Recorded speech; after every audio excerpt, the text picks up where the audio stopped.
प्यारे भाई नमस्कार, स्वागत है आप सभी का आपके अपने चैनल अमानस क्लासेस में।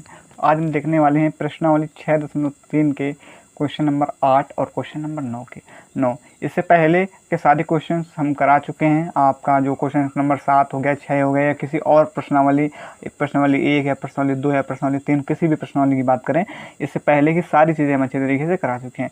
और इसकी हमने एक प्ले लिस्ट भी बना रखी है, क्लास 10th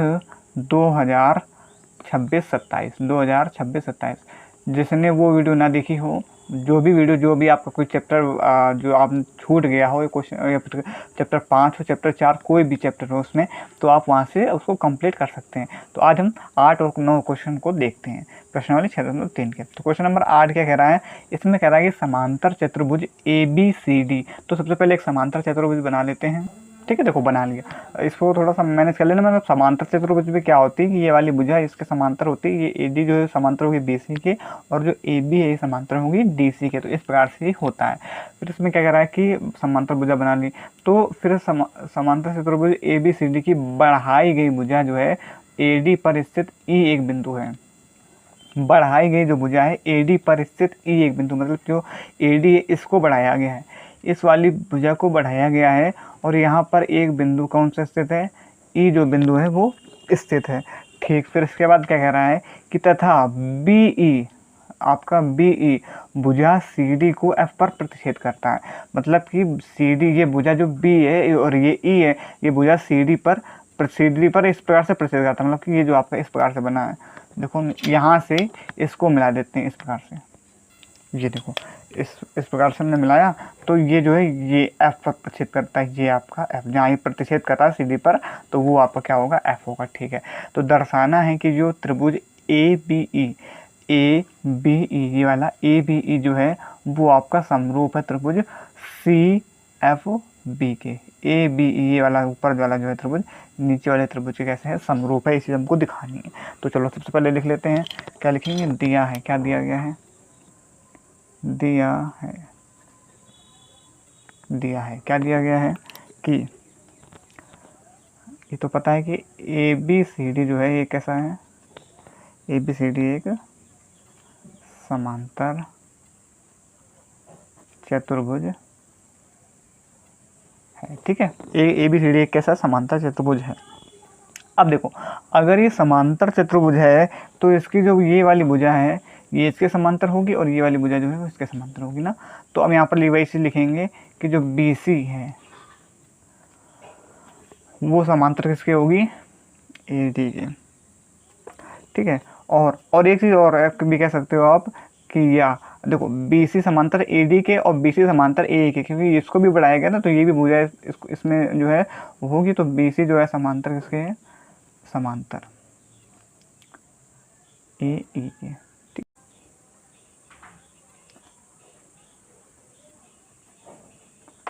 सिद्ध करना है त्रिभुज ABE समरूप है त्रिभुज CFB के। ये चीज़ हमको क्या करनी है, सिद्ध करनी है। अब जब इसी को सिद्ध करना है तो इसी को हम लिख लेते हैं यहाँ से कि त्रिभुज ABE और त्रिभुज CFB में। देखो भाई, त्रिभुज ABE में, ABE और CFB में कुछ आपको दिख रहा है जो इसका हो सकता है। अब देखो यहाँ से आप एक चीज़ देख सकते हो कि जब आप त्रिभुज ABE और CFB में देखोगे तो ये वाली जो भुजा है ये इसके बराबर होगी। ठीक है, क्योंकि आप इसको दो तरीके से देख सकते हो। हमने बताया था कि जो जेड आकार का देखो बन रहा है ना, ये देखो जेड आकार की भुजा की ये वाली भुजा जब जेड आकार का बनता है, जेड आकार बने तो यहाँ से ये वाली भुजा इसके समांतर होती है, और ये आपके दोनों कैसे एकांतर कोण भी हैं। कैसे कोण है, एकांतर कोण भी हैं। तो यहाँ से आप क्या लिखोगे, जो कोण E है, ठीक है, वो बराबर किसके होगा, कोण B के। एकांतर कोण। और हमने ये भी बताया था कि अगर जेड आकार का बने तो उसके ये वाला कोण जो है इसके समांतर होता है। इस चीज़ से भी हम देख सकते हैं। ठीक है।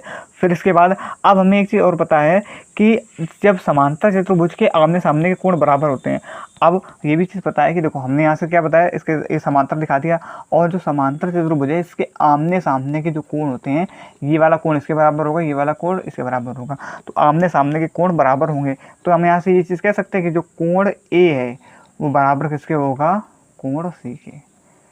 कोण ए बराबर कोण सी के होगा, ठीक, क्योंकि आमने सामने कोण है तो आपस में कैसे होंगे, समांतर चतुर्भुज के बराबर होते हैं। चीज़ हम पहले बता चुके हैं आपको, ठीक। तो अब ये बराबर किससे, किस चीज़ के बराबर दिखाया हमने, तो ये आपका लिख दो, यहाँ पर क्या लिखोगे, समांतर चतुर्भुज आमने सामने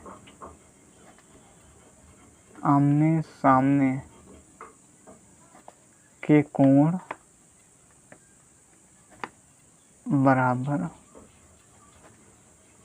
होते हैं, ठीक है। तो इस चीज़ से हमने इसको दिखाया कि आमने सामने के कोण बराबर होते, तो यहाँ से ठीक। अब देखो हमने दो दिखा दिया, तो अब यहाँ से हम कह सकते हैं कि एंगल से कैसे हो जाएंगे, समरूप हो जाएंगे। एंगल से जो आपका एंगल नियम से दो कोण बराबर दिखा दिया ना, एंगल नियम से आपका क्या, जो त्रिभुज ABE समरूप हो जाएगा त्रिभुज CFB के, ठीक है। समझ में आ गया ना, तो एंगल से दोनों कैसे हो जाएंगे, आपके समरूप हो जाएंगे। तो अब इसी प्रकार से देख लेते हैं क्वेश्चन नंबर 9 को। देखो क्वेश्चन नंबर 9 में क्या कर रहा है, इसमें कह रहा है कि ABC और AMP दो समकोण त्रिभुज हैं।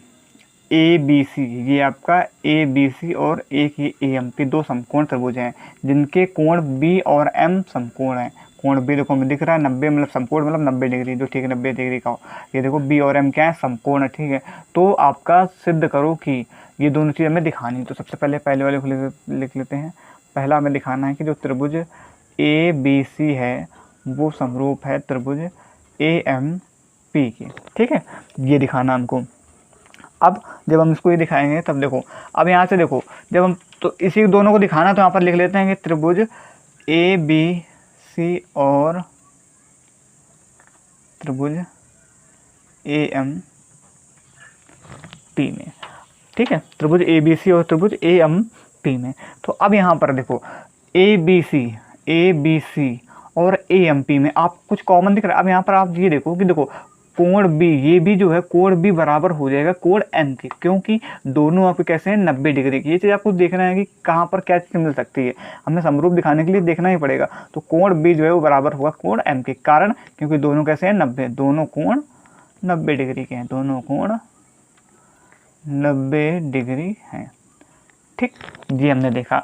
अब इसके बाद और देखो, और आपको क्या दिख रही है, देखो ABC को मतलब त्रिभुज ABC और त्रिभुज AMP, ABC और AMP, देखो ABC और AMP दोनों में आपको A दोनों जगह दिख रहा है ना, तो दोनों में आपका जो कोण A बराबर हो जाएगा कोण A के, क्योंकि उभयनिष्ठ दोनों जगह ये चीज़ क्या है, उपस्थित है, तो कॉमन हो जाएगा।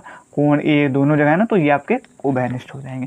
अब हमने जब दो कोण बराबर दिखा दिए हैं, तो ये आपके इससे AA नियम से AA मतलब एंगल कोण नियम से आपका त्रिभुज जो ABC है वो समरूप किसके हो जाएगा, त्रिभुज AMP के, ठीक है, समझ में आ गया ना। तो ये हमने पहला वाला जो है आपका दिखा दिया। अब इसी प्रकार से हमें दूसरा वाला कह रहा है, दूसरा वाला हमें दिखाना है कि जो आपका CA बट्टे में PA बराबर BC बट्टे में MP, इस चीज़ को हमको दिखाना है। तो अब देखो जब हमें पहली चीज़ ये तो पता है यहाँ से चलिए कि जो त्रिभुज ABC समरूप है त्रिभुज AMP के, ये चीज़ हमने ऊपर से अभी निकाली है कि जो ABC समरूप, तो हमें पता चल गया कि जो ABC ये वाला है ये AMP के समरूप है। तो जब समरूप है यहाँ से, तो अब देखो इनकी जो भुजा भी आपस में समानुपात में होंगी। जब ये समरूप है, हमने बताया था समरूप में क्या होता है, जब ये समरूप है तो इनकी जो भुजा है, इनकी भुजा यहाँ से क्या लिखोगे दूसरी लाइन से, इनकी भुजा भी समानुपात में होंगी,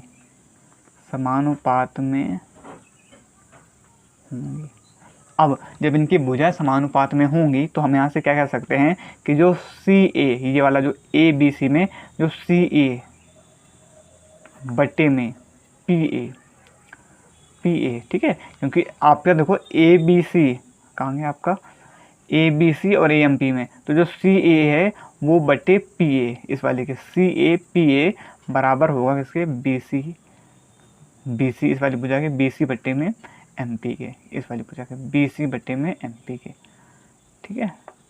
क्योंकि किस कारण से, क्योंकि इनके देखो क्योंकि ये समरूप है तो समरूप की भुजा भी समान अनुपात में होंगी, तो इससे आपका सी ए बट्टे में पी ए बराबर होगा बी सी बट्टे में एम पी के। तो ये आपका यहाँ से हल हो गया।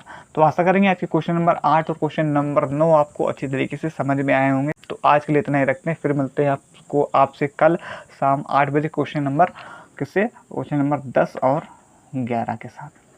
आज के लिए इतना ही। जय हिंद, जय भारत।